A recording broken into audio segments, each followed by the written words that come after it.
Coucou les copains, je voulais transmettre un petit message parce que j'ai vu passer que le roi n'accepte pas que l'Afrique ne l'ait pas remercié.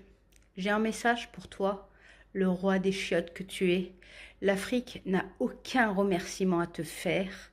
L'Afrique ne te doit strictement rien parce que toi et tous tes corrompus et tous ceux que tu côtoies ont volé tous les peuples, que ce soit l'Afrique, la France ou d'autres. Donc aucun remerciement, aucun. Et je vous salue l'Afrique de ne pas le remercier parce que vous ne lui devez absolument rien. Et je rajouterai quelque chose. Si le seul remerciement que tu pourrais avoir de la France, c'est qu'on ne t'ait pas encore attrapé et qu'on ne t'ait pas... tu sais quoi, hein? Donc ferme bien ta grande bouche à merde, oui, ta bouche à merde, parce que toi, tu es responsable de énormément de conflits politiques. Toi, tu es responsable du fait que des guerres continuent à agir actuellement, où tu te prends pour le chef de guerre, hein? Donc, ferme ta bouche, pose plutôt ta démission, comme tu sais, ton copain du Canada, hein, tu sais, celui à qui tu adorais faire des petits câlinous, parce que c'est vrai que toi aussi, tu es responsable du fait qu'en France, le LGBT+, a bien débarqué, plus que débarqué, le jour où tu as mis les pieds à l'Élysée avec ta guenon déguisée en femme. Alors non, l'Afrique ne te doit strictement rien, ne te doit aucun remerciement.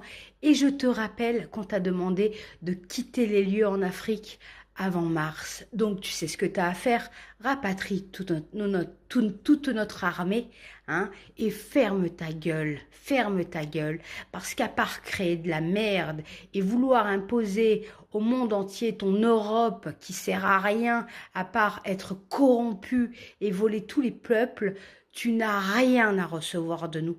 Je pense que tu nous as assez volés, assez humiliés. Donc maintenant, pose ta démission et dégage. Voilà. Et le jour où tu poseras ta démission, crois-moi, on te remerciera. Allez, bisous.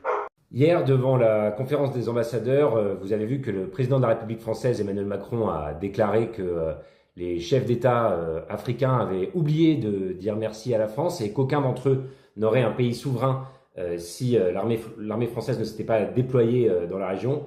Alors en tant que député français et membre de la commission des affaires étrangères et ami du peuple sénégalais, je suis vraiment extrêmement choqué par ces propos et je comprends tout à fait que le Premier ministre Ousmane Sonko ait voulu répondre à Emmanuel Macron en lui disant que non seulement la France n'avait ni la capacité ni la légitimité pour finalement assurer la souveraineté des pays africains, mais qu'en plus c'était plutôt les soldats africains et notamment les tirailleurs sénégalais qui avaient permis à la France de rester indépendante au moment de la Seconde Guerre mondiale et qui font qu'aujourd'hui, cette belle langue française continue d'être parlée, que les Français ne parlent pas allemand. Je suis vraiment choqué des propos qu'a tenus le président de la République française et en tant que membre de la représentation nationale française, je tiens à vraiment adresser mes excuses au peuple sénégalais. Je crois qu'il n'y a pas d'autre manière de faire quand un président de la République aussi illégitime que le président français finalement salit la parole de la France. Nous, les députés, nous devons pouvoir faire entendre une autre voix. Je suis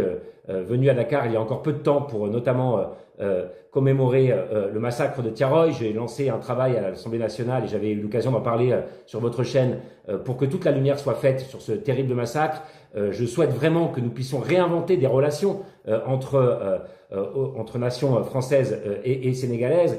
Et véritablement, le président de la République française, quand il fait ça, mais vous savez qu'en France, aujourd'hui, beaucoup de monde demande la destitution de ce président qui n'a plus de légitimité populaire. Eh bien, quand il fait ça, il abîme l'amitié très forte qui lie nos deux peuples. Donc, véritablement, ces propos font honte à la France.